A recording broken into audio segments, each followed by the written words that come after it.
from Urban Communications. The other face that you can see, we've colour coordinated our tops that you can also see, is Councillor Waseem Zaffar, MBE, Cabinet Member for Transport and Environment at Birmingham City Council. Welcome, Waseem. Thank you, Kevin, for having me, and thank you for wearing the Villa colours today. Yeah, they are my second side. Behind Liverpool, I am a Villa supporter. So anything I can do for the cause. Whilst we're there, then, what do you want to happen to the Premier League? Restart or finish where we are? So, in an ideal world, null and void. Villa survive. But look, on a serious level, I think whilst football does, and I'm hugely missing football. I'm a season ticket holder at Villa, and I've realised how much football means to me. And there's hundreds of thousands of football fans across the world who feel this way. We've got to think about the safety of the players and the safety of their families too. So whilst we'd love to football to restart behind closed doors and get some entertainment on television, whether it's through the internet or through some of the broadcast television channels, we have to ensure that the priority here is the safety of the players, the safety of the staff at the football grounds. So it's not just the playing side, it's the coaches, the physios, and everyone else. You know, when we say it's going to be behind closed doors, there has to be an infrastructure that has to go in to support that, and also their families. And to think, you know, they've got to go back into training for a few weeks. And I've seen things on the internet which says when they tackle, they should look the other way. These things are not going to happen. We need to be absolutely realistic. So for me, what the safety is paramount.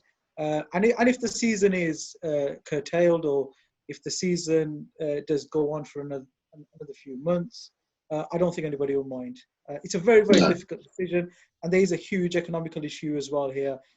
Unfortunately, some of the clubs, in particular, I'm looking at clubs in the lower leagues, how they will survive this will be a huge, huge challenge. So I think we all need to come together. Football is really, really important to our country and society in general. I think it's important we come together to find a solution that keeps football alive, but obviously ensures that health and safety is paramount. Yes, indeed. Safety first, Villa remain in the Premier League, Liverpool win the Premier League. I think they're the three priorities that we can agree on, aren't they? I think we can agree on that. And an honest point is Liverpool have by far been an outstanding side. I will say Villa did beat them in the cup, and quite comprehensively. But some of those kids that played that day for Liverpool looked in the first 20 minutes, they looked really, really good. So, I don't think anybody would be too worried if the season was null and void, no relegation, but Liverpool were crowned champions of the Premier League. I think that would be for me, a fair result. But I can't see that happening, because then you've got Leeds and the Baggies querying about whether they should get promoted or not, and there could be all sorts of legal battles. So it's a very, very difficult situation, but hopefully the right decision is made in the end. Indeed, indeed. If Frank McKenna, the Chair and Chief Executive Downtown and Business, is watching it, I'm sure he'll be agreeing that Liverpool should win the Premier League. That old Everton supporter. Anyway, we weren't here to talk about football, really. This is the Downtown Den. If you're following on social media as well, then do chat about it using the hashtag Downtown Den, or tweet at DIBBRUM, DIBBRUM. And if you look beneath you to people watching on the chat function, probably the chat rather than the Q&A function, if you want to post up some questions as Waseem and I chat for the next 45 minutes or so. We'll try and pick up as many of those questions as we possibly can. We're going to talk about transport, we're going to talk about environment, we're going to talk about the dreaded virus, of course, Waseem. But let's just start with you. You're one of those that has stayed very much close to home, represents the ward you were brought up in, now serving in the cabinet. Just tell us about why you want to be a politician, perhaps especially in these times. Why would anybody in their right mind want to be a politician? What got you into politics? What drove you? So as you said, Lozells and the community here and the neighbourhood here is something that means a lot to me. It's where I was born. The house I'm sitting in is the house I was born into. So I've lived here for 39 years of my life, and my family have lived here a lot longer than that. And my late father also came and settled in this particular neighbourhood, and so did my extended family. So Lozells is a place where it's a close-knit community as it is, and we're, as a family, very much very closely associated with people here. Whilst I was at university, I started doing some cricket coaching, some football coaching, got involved with young people, met some of the local politicians, including Khalid Mahmood MP, who had just been elected as the MP back then in the early 2000s, and started to get involved in organising young people and like-minded friends who had an interest in young people. And the one thing that always frustrated me was when politicians came along and they spoke about young people without talking to young people, and they knew it all. So I would often go to these meetings and respectfully challenge some of those politicians, and then slowly started to get active in the Labour Party. My family were Labour Party members and supporters. Just across the road, in the 80s, lived a former councillor, Saeed Abdi, who was a councillor for what was then the Handsworth ward many years ago. And he was a friend of my late father's, and he reminded me, he's passed away a few years back, but he reminded me when I was elected that I used to deliver Labour Party leaflets on this road when I was an 8-year-old in exchange for Labour Party balloons and stickers. So, you know, I like the colours certainly of the Labour Party many years ago, but so I started getting active in the party, working with the local councillors, with the local MP. And then in 2011, an opportunity arose for me to become the Labour candidate here in Lozells and East Handsworth, and what was then Lozells and East Handsworth, and now is Lozells ward. And I haven't looked back. I feel like I'm the local boy giving back to the community that's given me so much, and the institutions that's given me so much. So I was born at Dudley Road Hospital, and I now serve as a non-executive director at the Sandwell and West Birmingham NHS Trust that you know, that runs that hospital. My father passed away at that hospital. My child was born at that hospital. My siblings were born, so got a very direct association with that. I went to Heathfield Primary School, just up the road on Heathfield Road. I now serve as the school governor there. I went to Holt Secondary School, and I do a lot of work with the school there, supporting the next generation of young leaders. I've started to get involved with Joseph Chamberlain Sixth Form College, which was my college. I've done some work there recently with the students, and I went to Aston University, and my degree was in logistics, and there was a lot about logistics and obviously transport management too. And one of my colleagues on the degree course was somebody who works to me now, the assistant director for transport connectivity, Phil Edwards. So we're on the course together. And it's funny because I went to do a career in community work, and then in 2018 was appointed to this role, and realised actually I did a lot of the theory at university, and now I can start doing the practice. But to be honest with you, I feel hugely privileged that I'm in this position as a local member for Lozells, and in the cabinet, helping make important decisions about my city, the city that's given me and my family so much. It's our home, it's where we belong. And it is a privilege because we don't know how long it will last, but whilst I'm in this position, I want to do work to the very best of my ability. And there are some challenging decisions, and there's some controversial decisions, the flyover, the clean air zone, the transport plan, walking and cycling. And I get called all sorts of names, and you know, when I go on some of the radio programs and stuff, it's hugely challenging. But I always look at, I didn't come into politics to be popular. I came into politics to change lives for the better. I live in an area with massive health inequalities. It's the third most socially deprived ward in the city. I'm in this privileged role to make some changes that will start to address and reverse those inequalities and make Lozells and Birmingham a better place for all of them. So you know, I'm always thinking about legacy and what will be my legacy and what I contribute to as a councillor. And I'm not going to be a councillor all my life. Whilst I'm in this position, I enjoy it. It is challenging. You know, there's a lot of issues you come across, and you know, it is hugely challenging. But when you put your head above the parapet, you expect to be challenged. Sometimes I think the challenge goes too far and it borders harassment. But by and large, people ask you these questions because they see you as somebody in a position of influence to make these decisions. So I'm not sure if I've answered your question, but no, I think a very good and fulsome answer. We'll come back to a number of those things, obviously not least the transport elements. But just in practical terms, here we are 8 weeks into lockdown, or sort of slightly semi-lockdown in the last few days.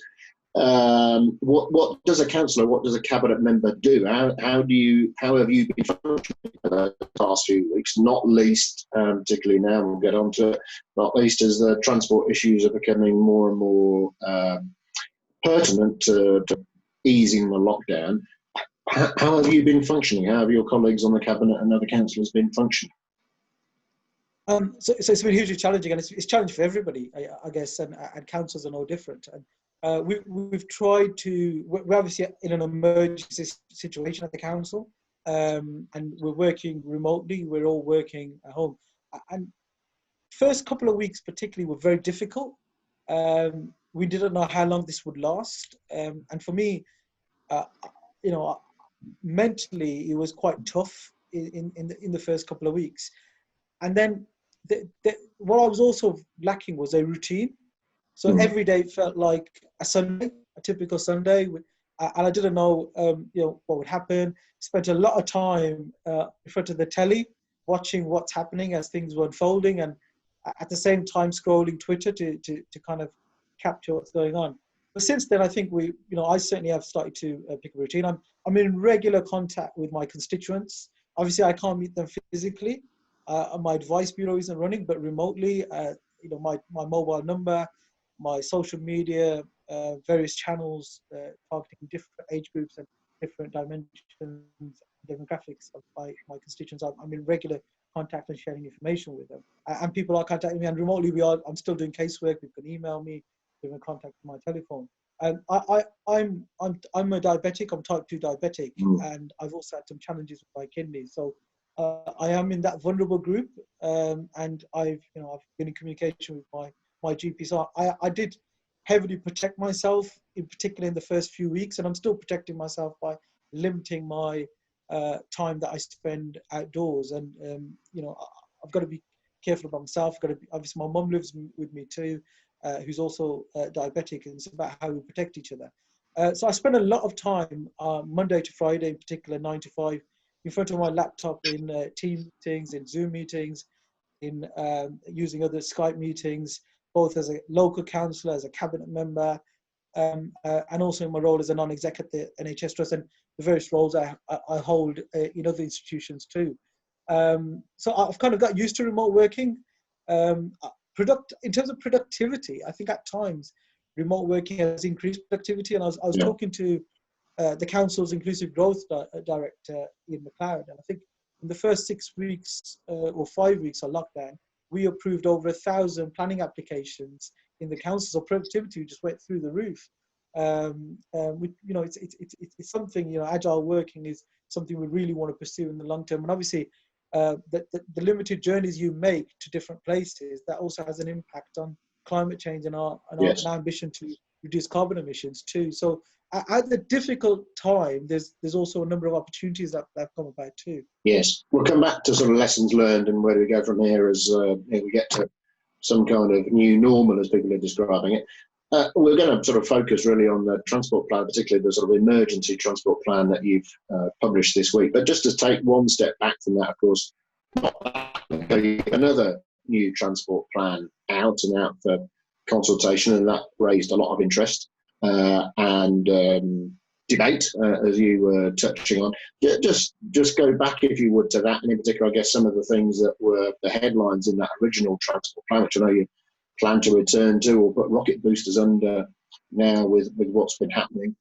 20-mile-an-hour speed limits, cars through the city centre, more speed cameras being talked about, etc. Just give us a sense of what were the headlines in that plan, and where is that plan now? So in January, we went out for consultation on our draft Birmingham transport plan. And there were 4 key principles within that. And we've maintained those 4 key principles in the emergency transport plan too. And those 4 key were reallocating road space away from private cars in support of public transport, whether it's buses, trams, trains, and towards walking and cycling.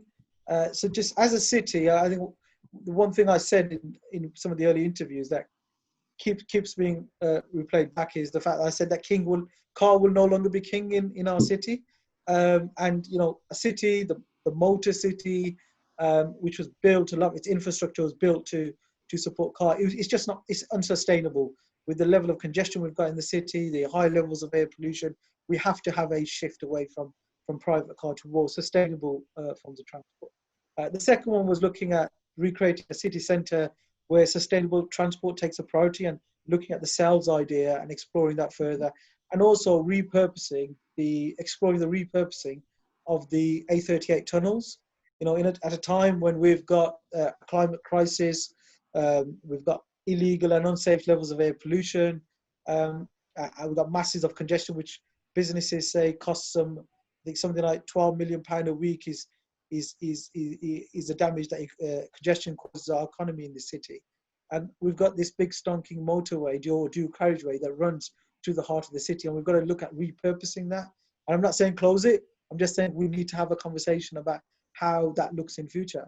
And then we also looked at parking as a demand management tool. You know, we're exploring workplace parking levy, and we also want to look at how the price and availability of parking impacts on us choosing how we travel, and you know, whether we should drive in or not, and what have you. And the other key big move was creating active neighbourhoods, so slowing traffic down in neighbourhoods and allowing people who walk and cycle to recapture and dominate streets rather than private cars. So there's the low traffic neighbourhood from Waltham Forest. They've done some amazing work there that we're learning off, and there's a lot of work that's taken place elsewhere too. So it's looking at how we can create a place where cars no longer dominate. And 1/4 of our journeys in the city by car are less than 1 mile. A lot of these are to local schools, to the local high street. And I totally understand some people have to drive because of accessibility issues, disability issues. I totally understand that. But those that can walk and cycle, those short journeys in particular, if we can ask them to leave their cars at home or give up on their cars and walk and cycle, that will have a massive health impact for them and everybody else, because pollution will reduce, the air will become cleaner. We've seen in the last couple of months with the lockdown how clean our air is. Pollution levels have dropped because traffic's dropped in the city, you know, and people have been putting pictures up on social media, you know, and comparing old pictures to new pictures, and you could clearly see the sky is a lot cleaner. So there's been some positive. So those are the 4 key principles within the consultation. That consultation ended a few weeks back, I think a week or 2 into lockdown, but the engagement continues because, you know, we can't just. One of the conversations I was having with Paul Faulkner, a lot of the consultation and engagement took place pre-COVID. Yes. And COVID has changed things and created opportunities, but also challenges. You know, and some of the challenges it's created for our businesses and the retail industry. And we need to absolutely understand that impact before we publish and agree the full Birmingham Transport Plan. Yes. And we will have some conversations. So next week on a round table with the Chamber of Commerce, having similar conversations, and this is all remote round tables, and having similar conversations with other institutions too, the business improvement districts, some of the other trade reps, to just get an understanding of how COVID has impacted on the economy in our city, on the trade in our city. So the policies we bring forward, in particular the timing of some of these policies, is absolutely crucial. We've got to help. There's a real opportunity for a green recovery in our city too, through implementing some of those policies. And just on timing, we'll move to this week's announcements, but just on timing, that's always the challenge, isn't it? Particularly for a city like Birmingham, constructed as it is, as you say, from its motor city heritage, is that the sort of tipping point is not reached, where the public transport, cycling, etc., is not there, or the capacity is not there in time for people to give up the car, and plus the practicalities of they've got to drop the child off at school en route to work, and you know, it's going to add another half an hour or whatever it is to walk them to school, come back to the car. How do you, and of course things are going to change as we'll move on to, but how do you ensure that the tipping point is reached where the infrastructure and the capacity is there to encourage / force people out of their cars? Yeah, just an example you gave about a mother who has to drop a child off, or potentially two children at two different schools, Yes. get to work, on the way back home, pick them up. You know, she's going to struggle on public transport. Let's be absolutely honest with ourselves. But there are a lot of people. So I was, some people call me a petrol head. I was absolutely addicted to cars. I would drive everywhere, whether it's a short journey or a long journey. And a couple of years back, I gave up on my car. So we reduced a car in our household. The wife has a car which I rarely use, but it's there if I want to use it. The key thing is I use public transport because I can get into the city centre. And if you live in inner city Birmingham, you've got quite good bus routes because most of the buses going from a location to the city centre. When they come through inner city areas, they can't fly in, so they come through inner city areas, and you get decent coverage and good reliability. But we have to improve reliability. That is absolutely key. We carried out a survey in January 2019, a bus survey, and we're in a deregulated bus market. So people said to me, why are you carrying out a bus survey? The council doesn't run the buses. But the council has a huge role to play in the bus service in the city, because we're the highway authority. Buses are stuck in the same traffic as other cars. It's counterproductive. So we had to understand what we could do as a highway authority, but also as an organisation that can lobby those bus operators. And I personally thought that the bus fares might be the biggest issue for people who are travelling and aren't travelling on the buses. But I was pleasantly surprised that not pleasantly, but I was surprised that the unreliability of the bus service was the biggest issue in the survey. And there was another piece of work that Tom Forth, a data fanatic, did on the productivity or the lack of productivity of Birmingham based on how unreliable our bus network is. So for me, what's absolutely key is how we can very quickly improve the reliability. So buses, are not traveling at, your journey is not going to be on a day 40 minutes, on another day an hour. The journey will be 40 minutes or 35 minutes from home to your workplace every day that you catch the bus, because you're going through as much bus priority lanes as possible, or bus gates. And that for me is key. Otherwise, the buses being stuck at the same time, at the same place as normal traffic is counterproductive. And you won't get people out their cars on the buses. So we've got to improve bus reliability as quickly as possible. And I know we'll come on shortly to the current messaging around public transport, but in the medium to long term, we've got to improve bus reliability, and that will have a huge role in helping with that particular shift that we were talking about.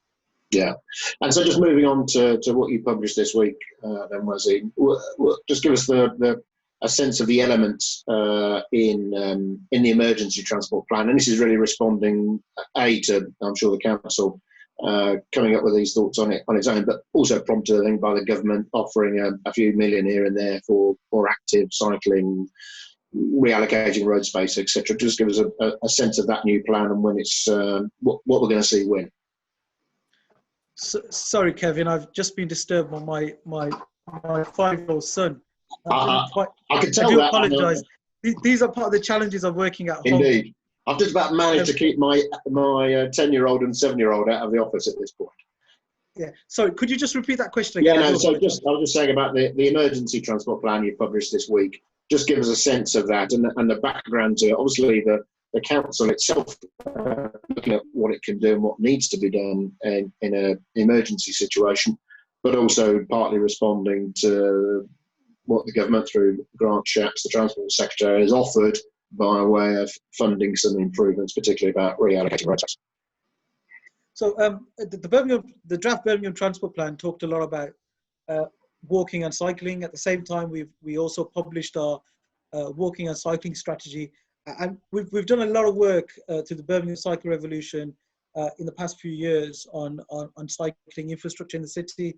We launched the 2 blue lanes down the A34 and the A38, which were by and large well received by the citizens, but in particular people who were cycling or want to take up cycling in a safe place. So last Saturday, when Grant Shapps, the Transport Secretary, led the Downing Street briefing and talked about walking and cycling being key priorities for the government, and also looking at how we can limit car travel particularly in the city centres, in the town centres, up and down the country, that fitted very nicely in with the draft Birmingham transport plan that we had consulted on. So after that, we worked incredibly hard. Officers literally were on the phone to me on a call on Saturday evening. Very soon after that, we worked through Sunday and the following 4 days, where we drafted this emergency Birmingham transport plan, which considered the key, the 4 big moves in the original transport plan and built upon them, but looked at how we could, create more safe cycling infrastructure in the city. And we've broken the transport plan down into what we could do in the very, very short term. So what can we do in the first few weeks? What can we do in June and July? What can we do by September, when we hope schools, colleges and universities can start to go back to some form of normality. And a few months of projects down to 3. And some of the key things in there, we absolutely, one of the most popular aspect of the original transport plan was becoming a 20-mile-per-hour zone default city. Mm. We've trialed 20 mile per hour in a number of locations. There's been a lot of lobbying from various lobby groups around that, and people encouraging us to take that up as a realistic option. We're a city which has 90% residential roads. So to introduce these 20 mile per hour zones in little areas is quite expensive, because we've got to put repeater signs up at very short locations. However, if we become a default city, 90% of the residential roads would overnight become 20 mile per hour limit. And then the other 10%, your A roads, your B roads, your D carriageways, is where you'd have to put repeater signs, because they'd be at different speed limits. So I think economically it works a lot better for us too. But the important thing, far more important than the economy, is we slow traffic down. In neighborhoods, when you slow traffic down, it makes it safer for people to walk and cycle, because we're not going to realistically get segregated cycle lanes on every single road and every single neighborhood across our city. And it's how we can link those segregated cycle lanes through our green travel districts, through our parks, through our canal networks. We also looked at, we did a couple of social distancing pilots in Erdington and Kings Heath, where we took away some parking space and gave it to people to walk upon them. We tried it out a few weeks ago, very positive feedback, and that was really allowing people, particularly in busy high street, as people start to go back out, and in particular into, there's enough space for queues outside and people to walk past whilst observing that 2 meter distance. So it's about taking space away there from parking and giving people the option of walking past comfortably. We're looking at low traffic needs in a number of neighborhoods. One of the key things for me is there's some quick wins, Kevin, in places like Moseley and Bourneville and Kings Heath, because there's always been a strong lobby and strong campaigning for walking and cycling, and that's brilliant. And we will do what we can in those neighborhoods. But if we have a look at some of the neighborhoods, like the ward that I represent here in Lozells, where you've got high levels of health inequality, and in some of the households, you've got not 1, but 2, 3, 4 cars per household. There's a very car-dominated culture. We've got to make some inroads into these communities, because if we can get more people who have underlying health issues like I do, or obese like me, walking and cycling, that will have a massive health benefit to them. So we really need to look at those communities. And I know we're going to get huge uproar in those communities. There's a real class issue. I remember when I sold my car, I went on the bus. My mom said to me, "What are you doing? You've got a beautiful car. Why are you going back onto the buses? You haven't been on the buses since you were a student." And then when I started to learn how to cycle, she just couldn't understand what was going on. Because there's this real cultural issue. You go from walking to cycling to the bus to a car, to a really nice car, and that's the way it works in some cultures. So it's about understanding the real health benefits, but we have to create safe places for our young people and our communities to cycle. This isn't about people who cycle to tens of miles of to commute on bike because they're professional cyclists or they've been doing it, for a long time. This is allowing people who don't usually cycle to feel comfortable that they can. So I've come across Bangladeshi constituents who used to cycle regularly in Bangladesh before some of them migrated here, who can't cycle here because there's too much car traffic. So if we can evolve and have this change of culture in our neighbourhoods, I think we'll go a long way. Yeah. And one of the other key things, in the announcement from Grant Shops was e-scooters. Yes. E-scooters are so popular across the world. I was last year in Stockholm at an environmental conference, and there's more e-scooters than bikes there, and more e-scooters than private cars too, which was quite interesting. So we in the last year or so were aware that the Department of Transport is looking at some e-scooter pilots, and that we'd been approached by a number of e-scooter providers. There's some big companies out there, and Usain Bolt's company came to see us too, Bolt, to have a conversation about e-scooters and a number of others as well. So we've put in a pitch to say we'd be really keen to have a trial. We're not going to introduce e-scooters overnight right across the city, but we can introduce them in certain areas. We're also working with the government on e-cargo bikes to look at if we can trial out e-cargo bikes in the city too. So there's a number of things we're doing in different areas of the city. Yeah. Partners in the city, so stakeholders in the city are involved too. According to this morning's Times, Boris Johnson is putting part of the reason for him, going into hospital with the dreaded COVID-19 down to his own obesity, and he's going to redouble his efforts in terms of a cycling revolution and obesity campaigns, etc. What's your sense of the way the government is taking hold of the opportunity, particularly around cycling and walking and sort of active travel? Is that going to stand the test of time, and what more do we need to do to make sure that happens?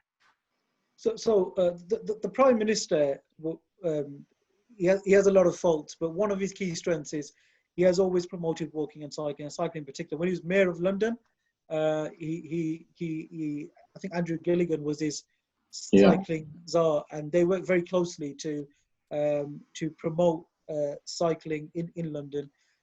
Look, here in Birmingham, we're not going to become Amsterdam overnight. It's not going to happen. But I think 1% of our journeys currently are by bike in our city.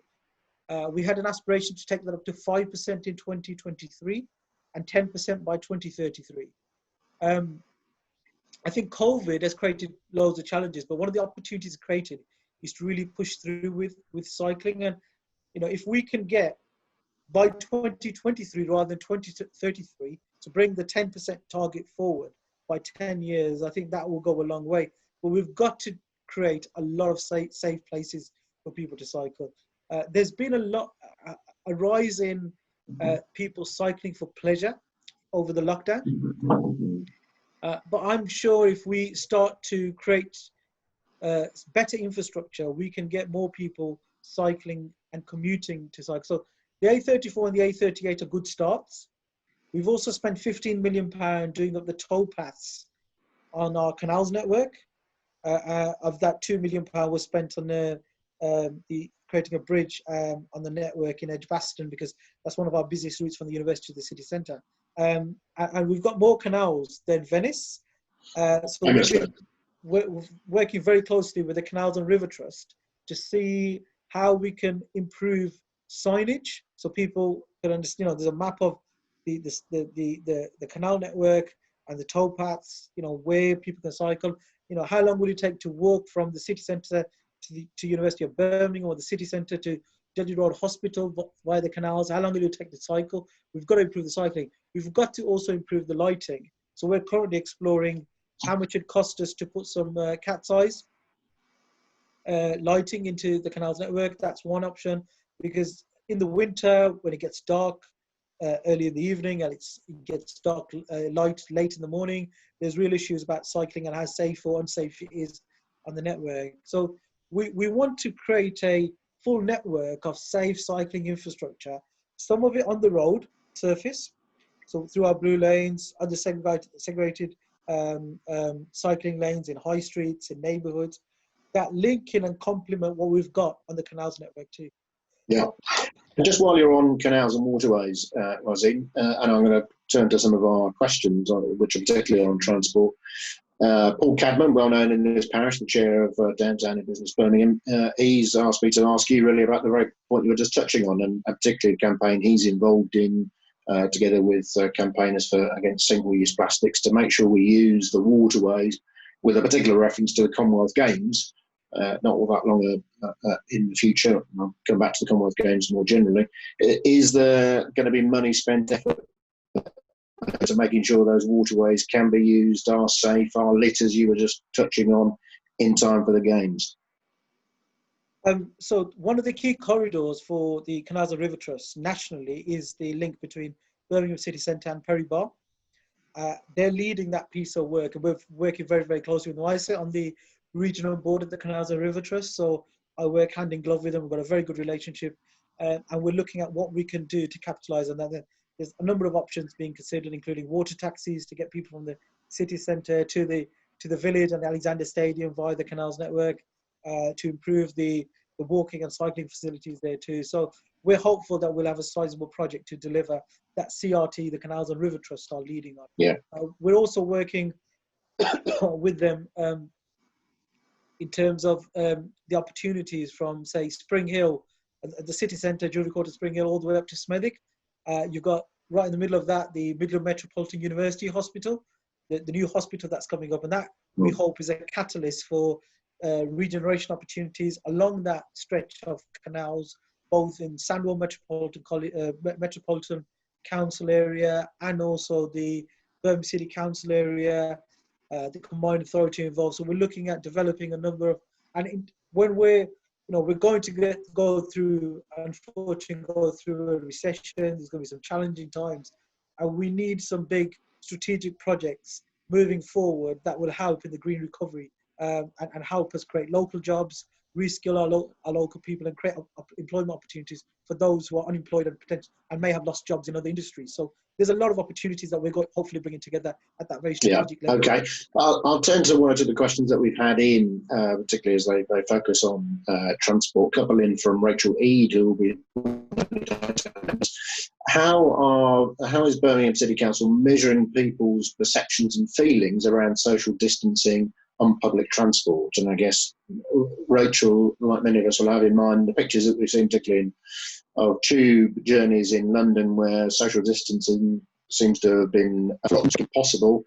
How's it working in Birmingham so far, and how are you measuring how people feel about that as the lockdown continues to sort of ease off more and more?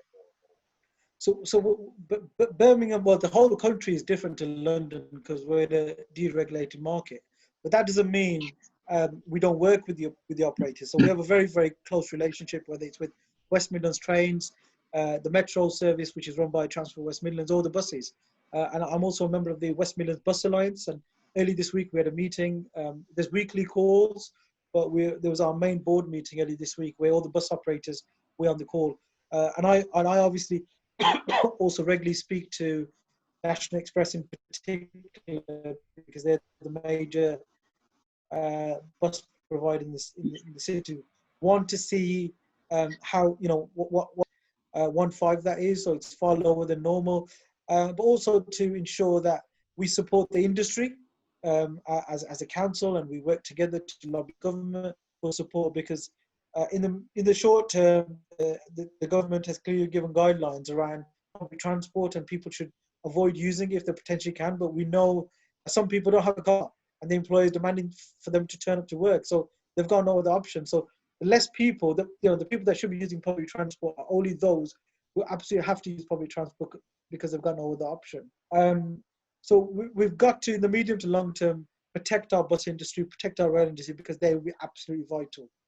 Not so vital in the generic thing, but vital for some people in the short term, but hugely vital in the medium to long term.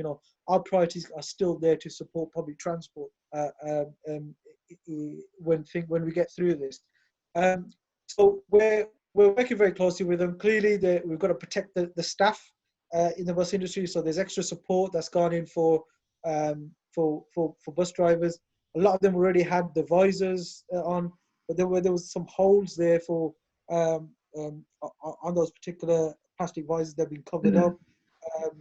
There's a lot. We're trying to keep it contactless, so they're not touching money either. That has been a bit of a problem for some of the smaller operators who haven't got the contactless facilities on their buses. And then obviously the seating in the bus, we need to ensure that people are sitting on the seats that have been allocated, because they're there to support people on social distancing. So sit next to the window, avoid sitting in a seat where somebody sat in front of you and or behind you, so you can adhere to the 2 meter social distancing. What that does mean is buses have a very small capacity compared to usual capacity.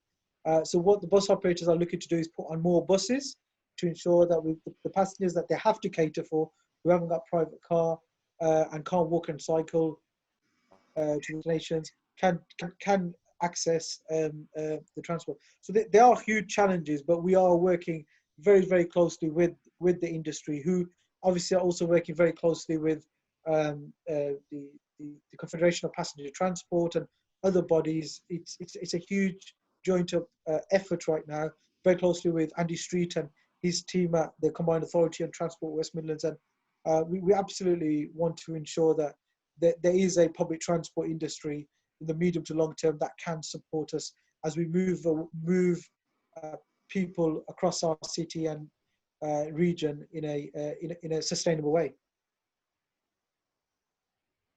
Yeah. And one other question on all of that, and really, this whole point about how we move back from this, us doing our civic duty and avoiding public transport, getting in our cars, and then how do we get back to having less cars that you're talking about regional transport.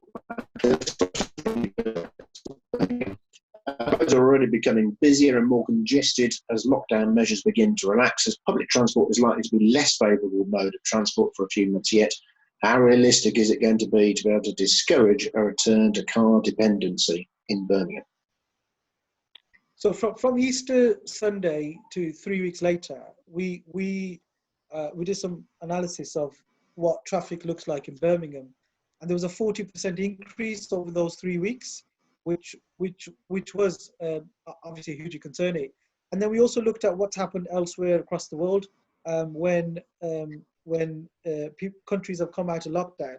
In Wuhan, the figures were there was a lot of journeys that went from public transport to private car, understandably. So I'm a bus user, and I'm thinking twice about using the buses. I'm thinking twice about using the trains because of my health and the risks that I've got. And I know thousands and thousands of people are having those exact thoughts.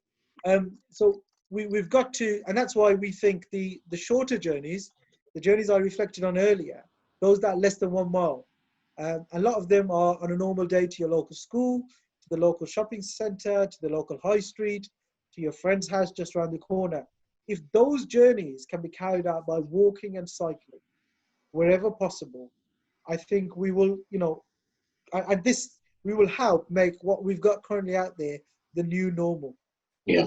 These traffic levels, these air quality levels need to become part of the new norm. And we need our people, particularly our young people, to enjoy the space that we've got out there, because for far too long, in particular in our city, cars have dominated streets. I remember not so long ago when I was a kid playing cricket and football on our streets. And there was a little alleyway just across the road of where I am here in Lozells. And there used to be 20 of us kids playing cricket and football there, until from very early in the morning until late at night. And we used to have a huge amount of fun. The boundary for when we played cricket was on the other side of the road. So we used to have people literally fielding on the road. And there weren't as many cars there today. Today, there are so many cars on the road that the alleyway that we used to play on, half of it is blocked off because there's not parking there. And there's no way of playing cricket or football. So we want to get to a place where our dependency on car and private car is reduced substantially over time. It's not going to happen overnight, and we all know that. But if we can start to reduce that over time and get people to start enjoying their space, low traffic neighbourhoods, these active neighbourhoods that we want to create, and that's through little subtle changes, a road blockage here with, put some plants, flower pots and stuff to block a road off here or there to slow traffic down. If a particular road is being used as what we call a rat run, from one high street to the other, block that off, to keep the traffic on the main roads and block off the residential streets, and let those communities that live on those streets start to dominate those roads again, is part of the emergency transport plan. And in the coming weeks and months, we will start to implement that. And I know there will be some opposition. There always is. And there's always people who are reluctant to change, but we have to change. We have to change. We have to bring down air pollution levels. We have to get people walking, cycling. We have to get people fitter and healthier. And Boris won't be the only politician who starts to look at his own weight, because I think I need to take a serious look at my weight too, and lead from the front and look at how I can walk and cycle a lot more than I've historically done.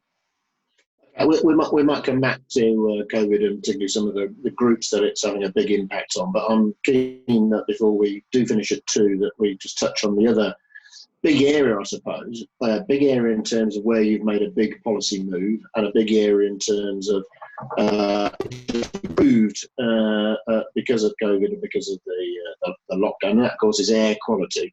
Just run us through, if you would, Waseem, where are we in terms of the council's clean air zone proposals? Interest, shall we say? And what's happening with it now because of problems in some of the sort of technology and problems, of course, of lockdown.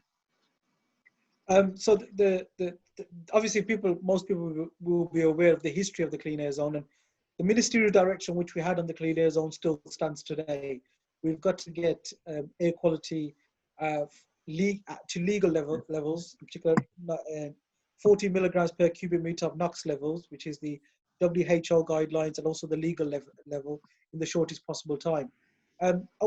Very quickly after the COVID challenges and the lockdown, I had a conversation with officers at the council and also Paul Faulkner at the Chamber of Commerce. Paul and the Chamber of Commerce have played a critical friend role with the council on the CAS, but they've also helped us co-design the mitigations and exemptions for the city. So it's been a very close partnership with. The conversation was, we're due to launch in the summer. We don't know how long this lockdown is going to last. We don't know the impact. We don't know what's going to happen to the local economy.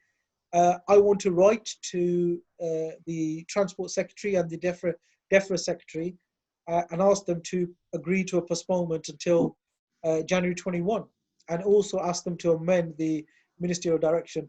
There's conversations with politicians, with some MPs too, and everyone thought it made sense. There's no way that we can launch a clean air zone this summer. So we wrote a letter, and very soon afterwards, there was also obviously private conversations between officers of the council and the civil servants too. And we got a very positive response to say, yes, there is agreement. But we didn't get an amendment in the ministerial direction. I just want to make that clear. That ministerial direction stands.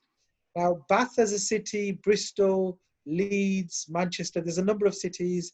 Sheffield are developing their projects too. So there's a number of cities, particular core cities across the country, that are either in the process of developing or about to launch their clean air zone. So we're all in the same place, and we're having conversations too of how we should deal with this, alongside the government's joint air quality unit. So as it stands, the clean air zone won't be launched until January 2021, at the earliest. I must add that. At the same time, we're continuing to roll out the exemptions. We want to roll out the mitigations. But at the same time, I'm also having conversations with particularly the private sector in the city to say, these were the mitigations that we pulled together and exemptions pre-COVID. Now, with a change of environment, do we need to fine-tune any of these?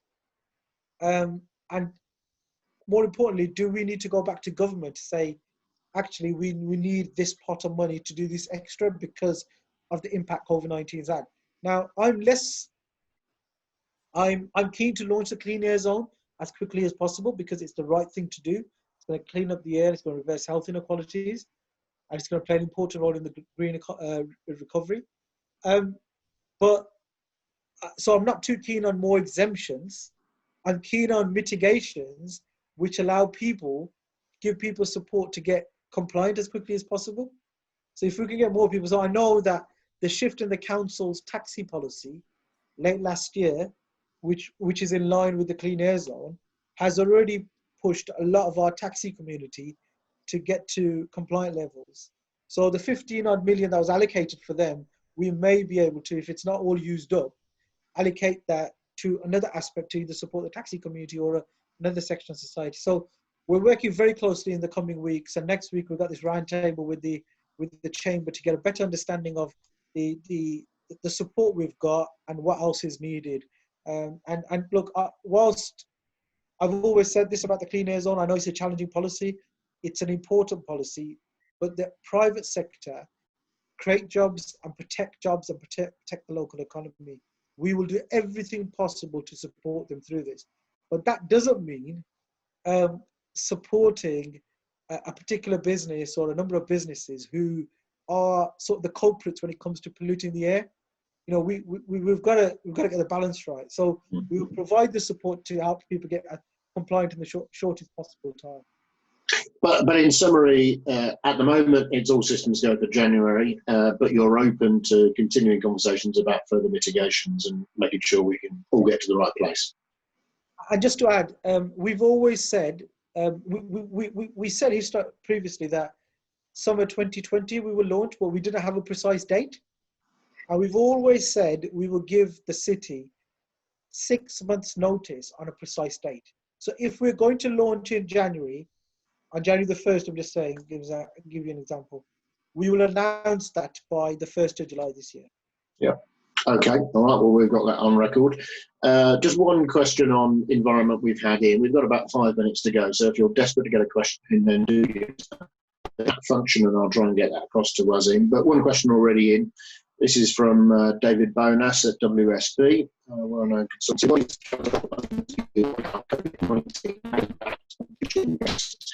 Climate change. Chris, sorry, Kevin, I didn't get that question. My internet. Oh, I'll give it again. I think my microphone went a little bit there. What is Councillor Waseem's view on how COVID-19 may impact, for instance, in climate change? And that's from David Bonas at WSP. Yeah, so that's a very important question. And the climate change task force that Birmingham's set up, cross-sector, cross-party task force, which I chair, is looking at, obviously, we had set a target of being carbon neutral by 2030 when we declared the climate emergency last year as a council. So we're working towards that. We've had some baseline work taking place on analysing what the city looks like and the journey to zero carbon by 2030, where it's realistic, because the combined authority set a target of 2041, the government set a target of 2050, so we set a brave target of 2030 when we declared a climate emergency. And what I've asked, and what we as a task force have asked, is that group to go, the organisation, the consultancy that's doing that piece of work, is to go away and analyse what the impact of COVID would be on that. So we're looking at that very, very carefully. We've got a technical group set up of the 3 universities in Birmingham, UOB, Aston and BCU, which are working very, very closely with us on that. So there are threats to the private sector, but there's also some opportunities. And I think one of the key opportunities that's come forward is agile working. So I, for instance, I've already told my staff, whenever we go back to normal, I will try to do at least 1 day work from home, because technology allows me to do that. Technology allows me to function as a politician and have meetings. And I would also, there was times when I would go to London on the train for a half an hour meeting, very important meeting, rather than have a conference call or use this sort of technology that we're using today.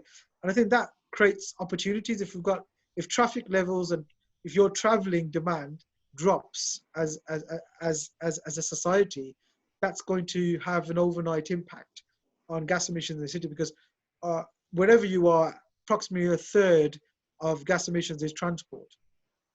So if you've got, if there's less journeys being made, there's clearly a shift there. So there's that one clear opportunity.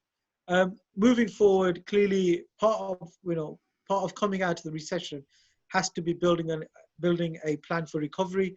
And what we clearly want to do here in our city is have a green recovery. So how many jobs can we have that look at supporting supporting that piece of work around the green recovery. What can we do around house building and having houses which are zero emission houses, which utilize solar energy and all sorts of renewable energy. There's a lot of work taking place at the Tyseley Energy Park. We want to create some more renewable energy. There's interesting work we're doing on hydrogen buses and doing a pilot of 20 in the city. So I think what COVID does in terms of our work around climate change, it speeds up a lot of the work that we were already doing, because it's become an even bigger priority. And I think economically, and as we fight the recession and fight back from the recession, I think those opportunities can be far bigger than, and we can grasp them far quicker than we've done in the past. Yeah. Okay, thank you. I've got 2 minutes to go. So 2 quick answers to 2 very, very quick questions, if I may, Waseem, before we lose you and lose our audience.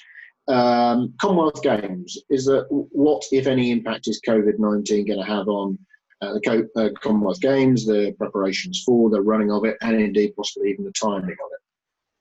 So we know there will be an impact, and we're working round the clock to analyse the Commonwealth Games. The Commonwealth Games is a huge opportunity for our city and region, not just the 11 days of sport, but the investment. The Games will act as a catalyst for major investment. So the hundreds of homes will build at the Athletes Village, the transport improvements, a new train station, the new bus interchange, the sprint network, the Alexander Stadium, the swimming baths at Sandwell, and everything else. Clearly, work hasn't been continuing as per normal because of the challenges COVID-19 has created and social distancing. So moving forward, we're working very closely with the OC, the organising committee, the government and the Commonwealth Games Federation to look at how we can Birmingham can still put on games in the summer of 2022, which are reflective of the amazing city we are. We don't want to put on a second-rate games, just a plan B. We clearly want to put on a plan A, which is showcase the best of Birmingham. And to do that, we're going to need, I think, definitely need some extra investment from the government. How much that is, we don't really know at this particular stage, but we desperately want to continue with the plan to deliver the games. Right. And then finally, social care is probably the area of life and the sort of category, if you like, of people who have been most impacted by COVID-19. We had a social care crisis anyway going into this. The inability of many governments not to deal with it, to reform that sector. What do you think the big lesson, and what is the big change coming out of this terrible crisis that needs to bear fruit in terms of the future of social care? So, Kevin, whether it's social care or the NHS, we pride ourselves on the NHS. It's probably the most integral element of our country. What makes Great Britain is and part of that is the NHS, and social care obviously fitted in alongside that. Over the last 10 years, over the last decade or so, we've dismantled these services, and we're seeing that we've had this pandemic, and it's a very difficult time to be in government. Let's absolutely acknowledge that. It's easier to be in opposition right now than in government, whether you're in local government, regional government, or national government. But over the last 10 years, the damage we've done to social care and the NHS, and we're seeing the fruit of it now. And the fruit is, the statistics and the Downing Street briefings we get every day when the hundreds of deaths are announced, hundreds of families that have lost a loved one, and friends right across this country who've been impacted. And the key lesson for me is, and a lot of those people who are in social care are people who've given blood, sweat, and tears for our country. And we've not repaid them back the way we should have. We've let them down, and we've let their families down, and we've let generations down. Moving forward, we have to learn from those mistakes, irrespective of what colour the political parties are. I'm not just blaming the Conservatives. We all, whether in opposition, we should have been a stronger opposition to what the government were doing. We should have pushed them harder, and the government should have done a lot more. But we have to realise from the mistakes we made, and we have to put them right. And the level of investment we put into social care, and the level of investment we put into the healthcare, the NHS, whether that's primary care, whether that's acute care, has to improve, and it has to improve really, really quickly. Yeah. Okay, and on that, I fear we have to draw things to a conclusion as people will go off. Or maybe I don't know, in the COVID world, does everybody have a sort of work early and enjoy the sunshine? For now, thanks very much, Councillor Waseem Zaffar OBE, member of the Kevin, Cabinet. thank you to you, thank you to Abby, thank you to Paul, and thank you to everybody who's watched this programme. I hope you've enjoyed it.